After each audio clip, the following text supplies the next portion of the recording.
Mau tidak mau, saudara, kalau saudara mau betul-betul mengalami percepatan, acceleration ini, saudara juga harus masuk dalam kegerakan doa, ya, prayer movement. Shalom. Jadi pada hari ini kami akan membagikan intisari dari khotbah Pastor Romel yang kami rekam pada hari Minggu kemarin.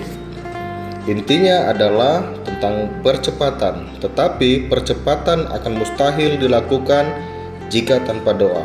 Oleh sebab itu, Bapak Ibu Saudara terkasih, doa itu penting bagi kita. Nah, bagaimana sebenarnya doa itu? Kita langsung saja saksikan.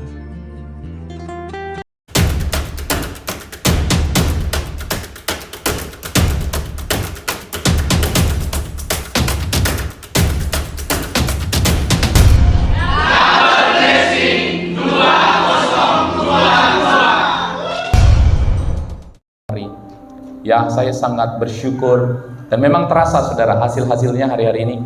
Saya merasakan ada dampaknya, baik di ibadah, baik di penjangkauan jiwa-jiwa.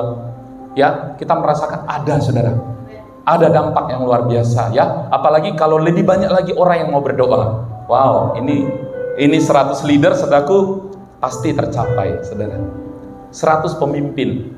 Ya, saya nggak tahu sekarang berapa orang, tapi Tuhan pasti kirimkan, saudara. 100 pemimpin yang handal, yang cakap, kata Tuhan itu yang cakap. Tuhan memakai kata-kata yang cakap dalam Alkitab. Cakap mengajar orang lain.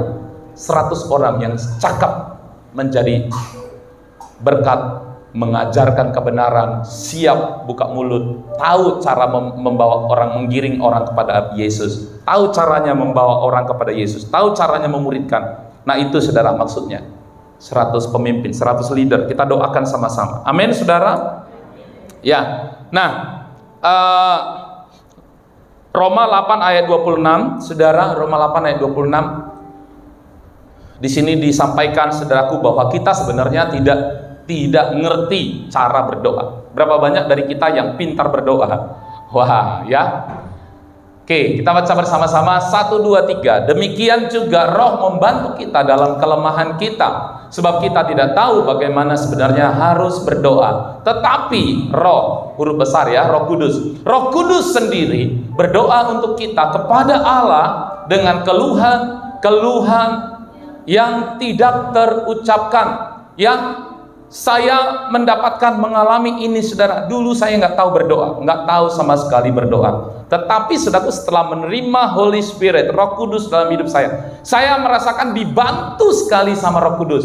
Bahkan saya bisa berdoa 1 jam, saya bisa berdoa 2 jam. Saya pernah, saudaraku, berdoa lebih daripada 6 jam, saudara. Saya merasa, kenapa bisa ya? Saya juga nggak ngerti. Saya nggak buat list juga di kertas. Hari ini saya mau doa 1, 2, 3. Nggak ada. Nggak ada, saudara. Kita harus tahu bahwa doa itu bukan permohonan saja. Doa itu bukan kita dalam tanda kutip berbicara tentang meminta. Maka sebelum doa kita lurutkan semua apa yang kita minta. Enggak, saudara. Doa itu adalah jantung, detak jantung kita rohani, secara rohani. Kalau jantung berhenti dalam tubuh kita, maka, saudaraku, jantung itu tidak mengalirkan darah lagi kepada seluruh tubuh, maka bisa terjadi kematian. Demikian juga, saudaraku, dengan doa. Doa adalah nafas hidup orang percaya. Oleh karena itu, saudaraku, bayangin kalau jantung rohani Anda tidak berfungsi, maka, saudara, kita akan mengalami namanya kematian rohani. Lama-lama, saudara, kematian rohani. Lama-lama kita akan kering. Dan firman Tuhan berkata, setiap ranting yang kering dan tidak berbuah dipotong dan dibuang dan dibakar. Karena nggak berbuah lagi, karena udah mati. Memang Anda masih hidup dengan baik secara jasmani, masih bisa, saudaraku, beraktivitas, tapi sebenarnya secara rohani udah mati, kering, nggak menghasilkan buah. Maka itu harus dipotong dan dibakar, saudara. Sebenarnya simple, di hadapan Tuhan simple. Nanti kalau terjadi rapture, pengangkatan, gampang untuk membedakan mana yang connected dengan Tuhan, mana yang tidak connected. Kalau orang itu connected dengan Tuhan, dia terhubung terus sama Tuhan, maka nggak mungkin kerantingnya kering. Nggak mungkin kering, saudara. Pasti dia daunnya hijau dan menghasilkan buah pada waktunya. Itu udah pasti. Sehingga ketika Tuhan datang kepada pohon itu, dia bisa mengambil buah itu dan menikmatinya. bagi Tuhan, pada saat kedatangan Tuhan, dia bisa melihat, oh ini rantingnya kering, potong. Oh ini rantingnya kering, potong. Kenapa? Nggak punya hubungan yang dekat dengan Tuhan. Bagaimana ranting itu bisa tumbuh kalau dia nggak terhubung sama pohon? Karena pohon terhubung dengan akar-akar, dan akar-akar itu masuk ke dalam tanah, mengambil makanan, sumber-sumber makanan, mineral, diangkut sampai kepada ranting-ranting. Ranting-ranting itu semua bisa bertumbuh dan berbuah, tetapi karena connect dengan pohonnya.